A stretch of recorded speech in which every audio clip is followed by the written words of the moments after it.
अगर आप एक मशीन लर्निंग इंजीनियर बनना चाहते हो, तो 10 ऐसी चीज़ें हैं जो कि आपको मास्टर करना पड़ेगा। अगर ये 10 चीज़ें आप मास्टर कर लेते हो, तो आप एक मशीन लर्निंग इंजीनियर बन जाते हो। तो सबसे पहली चीज़ जो कि आपको मास्टर करनी है, that is a programming language. Programming language वैसे मार्केट में बहुत सारी हैं, पर आपको सारी प्रोग्रामिंग लैंग्वेज पढ़ने की ज़रूरत नहीं है।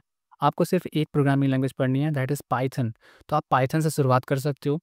पाइथन को आपको अच्छे से पढ़ना है, अच्छे से सीखना है। ऑलमोस्ट 2 महीने, 3 महीने आपको पाइथन के लिए देना है। पाइथन को अच्छे से सीखना है, इसके बेसिक प्रोग्राम्स करने हैं, सारे कॉन्सेप्ट जो बेसिक कॉन्सेप्ट है like if else, while loop, for loop और भी जितने सारे इसके वेरिएबल्स, टाइप ऑफ वेरिएबल्स, ये सारी चीज़ें आपको अच्छे से सीखना है। उसके बाद फिर आपको एक वर्जन कंट्रोल सिस्टम सीखना पड़ेगा।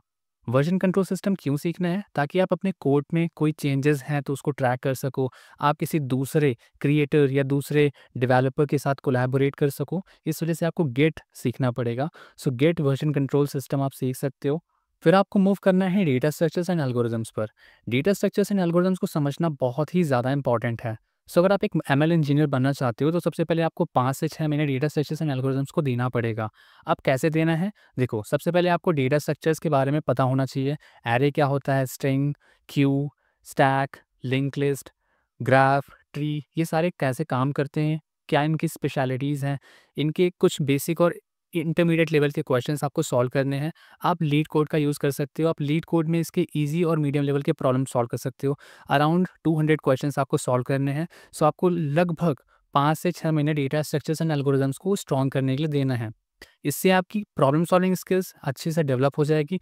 आपकी डेटा स्ट्रक्चर्स को समझने की जो कैपेबिलिटी है वो स्ट्रांग हो जाएगी।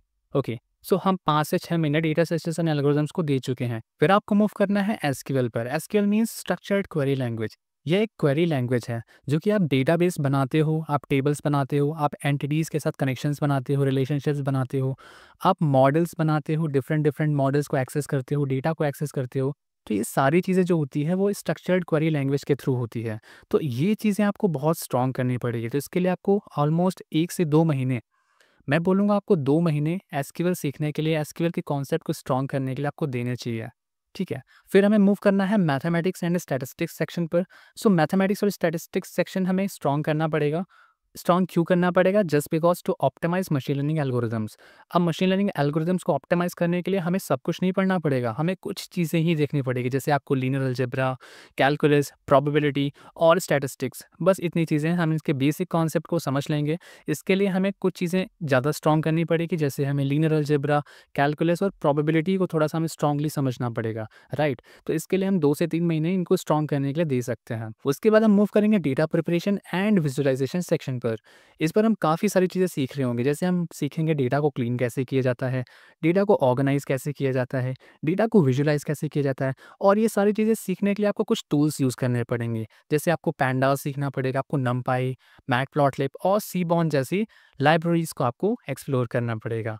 उसके बाद हम मूव करेंगे मशीन लर्निंग फंडामेंटल्स पर। वैसे तो इस पर काफ़ी सारी चीज़ें हैं, पर फिलहाल हम स्टार्टिंग में सीखेंगे सुपरवाइज़्ड एंड अनसुपरवाइज़्ड लर्निंग को। हम कुछ टूल्स एक्सप्लोर करेंगे जैसे TensorFlow, PyTorch and scikit-learn. So in tools को यूज़ करके हम मशीन लर्निंग के फंडामेंटल्स को स्ट्रॉन्ग करेंगे, जिसके लिए हमें अराउंड 1 से 2 महीने देना पड़ेगा। उसके बाद हम मूव करेंगे एडवांस मशीन लर्निंग कॉन्सेप्ट पर।